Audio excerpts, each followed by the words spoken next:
Alright, what's up guys? Welcome to a Mossology video, and in today's video I'll be comparing both the Xbox Series X and the PlayStation 5. I would have the consoles like holding them and then, just kind of like sitting with them, but I'm like carrying them consoles. Them consoles ain't like light consoles. Carrying them all the way downstairs to record one video and then, bringing them, no, I'm not doing all that. So take my word for it. I got both consoles, but no, I'm like, I have Xbox Series X content on my YouTube gaming channel, TMossBoss Gaming, and I have been streaming some PlayStation 5 games for the past few days. But I'm not like streaming it every day, so like I guess like whenever I say I'm gonna be streaming off of my PlayStation, then yeah, overall it's like you could join the stream and see it for yourself. But I should get some gaming content posted soon on my YouTube channel for you guys and stuff. So.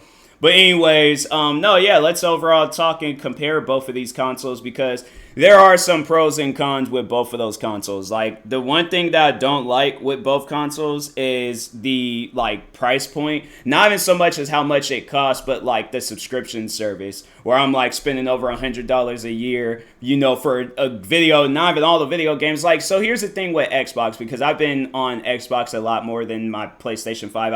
I actually got my Xbox when it came out. So, anyways, what I don't like is that they have all of these games in the Game Pass, and none of them are good.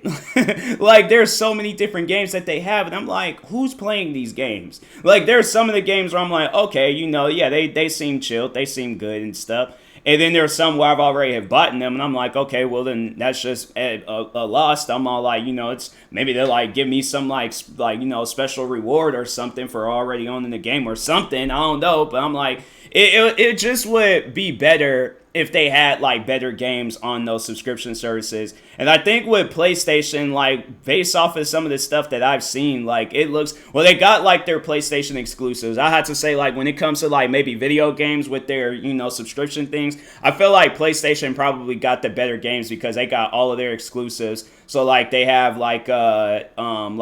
Horizon Zero Dawn. Forbidden Horizon. It's Horizon Zero Dawn, I think. I think that's the name of the game. I don't know. I'll be paying attention to that game. I need to look it up. But anyways, that and then it's like Forbidden Horizon West. I don't freaking know, bro. I should have like wrote these names down and stuff before I started talking on them, but no, they got that. Then they got like all their other PlayStation exclusive games. Me personally, I don't know. I have to go back and check, but I'm pretty sure PlayStation got better games, but it is pricey when it comes to like the subscription services and stuff.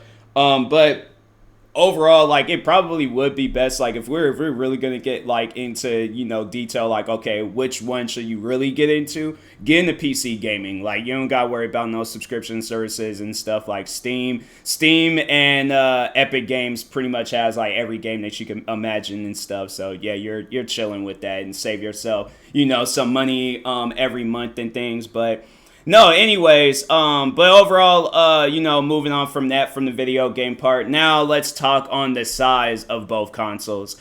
If you're looking for something that you don't really care for the size, like you don't care if it's big or small, yeah, then you could go with PlayStation. But if you are looking for something that's small, the smallest one out of them all, because they also have the digital versions. The digital PlayStation 5, it's the same size as the disc version. So if you're all like, ooh, let me get the digital version because it may be smaller. No, it's not smaller. Like, and they do like a side-by-side comparison. You can see that it's not smaller. And plus, I'm pretty sure that there's some videos out there of people comparing both like consoles and stuff, the digital PlayStation 5 and the disc PlayStation 5 versus the Xbox Series X and S. Yeah, the Xbox Series S, it's smaller, but the downfall to the Xbox Series S, like in case if you're getting it for that reason for size, is that it doesn't it's not at like 4K quality. I think it's like 1440p quality or something.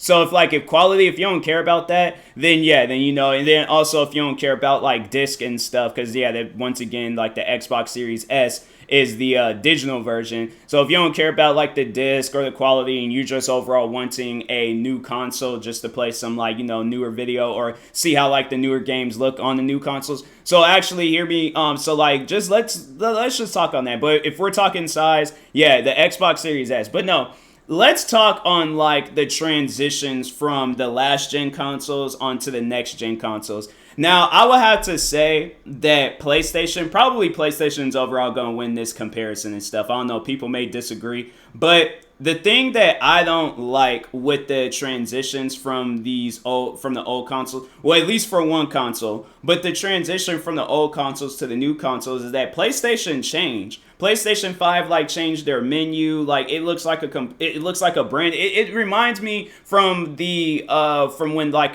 the last gen consoles, but when they were the next gen consoles. So when they were transitioning from like the Xbox 360 to the Xbox One and the PlayStation 3 to the PlayStation 4, there was a difference. You can see that there is a difference from like the menu and the video games and all that. And with the Xbox One to transition into the Xbox Series X and S, there's no difference. Like, I think I remember the first video I recorded when I had tried out my Xbox Series X, and I was kind of disappointed because I was like, fam, I was expecting like a brand new menu. I was expecting like a whole new experience when playing video games, and I'm like, PlayStation 5 offered it, but Xbox didn't. I'm like, I don't know what was up with that, but yeah, I just thought that was weird. I was like, well, why? Like, I mean, I guess like overall, it is better playing off of the newer Xbox because like with loading screens, I remember I seen a video where a guy was playing the new Forza Horizon 5, and yeah, it was slow, bro. The loading screen was slow, and I think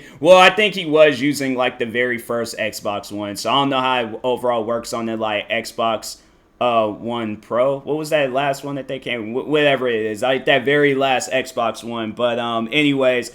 Yeah, overall, or no, is the Xbox, the Xbox One X. That's what it was like. Okay, so I remember the names now. I'm bad with names, bro, I'm telling you. But anyways, but yeah, overall, like, between the two, if you guys are wondering, like, which one should you get, like, so if you are an Xbox fan, if you want to just stick with Xbox, then yeah, you're not really missing out on anything when it comes to the PlayStation 5. I mean, like the PlayStation 5, it's just, it's your like same old stuff. Like there's not much of a difference. Like there's not like any differences with games or anything unless like the developers do something. But other than that, games still play the same. Visuals, like it's like it's better, I guess. Like I haven't really noticed anything that stood out and things. But visually, yeah, it's best. Frame rate, it's better, all that stuff. So it's like, it's pretty much what you would think. Like, it's just, the bugs and issues that was on the last gen consoles have been fixed with these new consoles.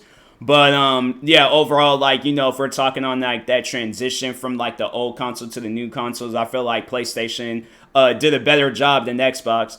But and then yeah, like then also if you're a PlayStation fan, then it's like, yeah, stick with PlayStation. But yeah, other than that, I mean, hey, it's your choice at the end of the day what you want to do. But if it was up to me, if I had like a chance to like do it all over again, because like I do like Xbox, I really do like my Xbox and stuff. Or just like I'm more of an Xbox guy than a PlayStation guy. But I don't think if I knew then what I knew now, I don't think I would have probably like got the X. I probably would have got the PlayStation and seen, because yeah, it was like overall like the Xbox One, I mean, I remember I had like the very first Xbox One, so it most likely would have been the same thing with the PlayStation, or not PlayStation, but the Xbox. Wait a minute, okay, hold on, time, I got distracted, like I was hearing like cars and stuff. But anyways, pretty much like if I could go back and do it all over again, I probably would have started off with the PlayStation 5 and then at some point in time got the Xbox Series X, because there wasn't nothing that stood out. I feel like I would have wanted to give more of my attention, and that's most likely what I'm gonna do now. I'm gonna really just give my attention to the X or PlayStation 5, and then just like for whenever any like new Xbox games comes out, then just play it then. But yeah, it's like you're not really missing out on anything. Like if you have an Xbox One, you're not really missing out on anything. But if you have a PlayStation 4, it probably would be best to upgrade sometime soon, because I had the PlayStation 4 Pro. I had that, and that thing, maybe it was because it was used, but it was getting slow, bro. And I'm like, nah, let me go ahead. Like, you'll definitely notice like the speed and that was the thing, like with the Xbox One. I'm like, I didn't really notice like no issues when it came to like loading up menus and all that stuff. Like it seemed fine. But with the PlayStation 4, it was horrible. But with the 5, it's like, no, it's a lot better and stuff. So, but yeah, in my opinion, probably the PlayStation 5 will win this, but I could be wrong. There's probably people all like, oh, well, the Xbox Series X, it has this, this, and this. But I'm like, I'm going to just leave it up to the fans. Whatever you want to get, you get it. But yeah, overall, if you're asking me which one should you get, like if there's like, you know, like, oh, well, I really do like the Xbox games, then yeah, stick with Xbox. But if you don't really care about those Xbox games, probably be best to get a PlayStation 5. So anyways, and that being said, talk to y'all later. Thank you guys for watching. Like, subscribe if you're new to the channel, and peace.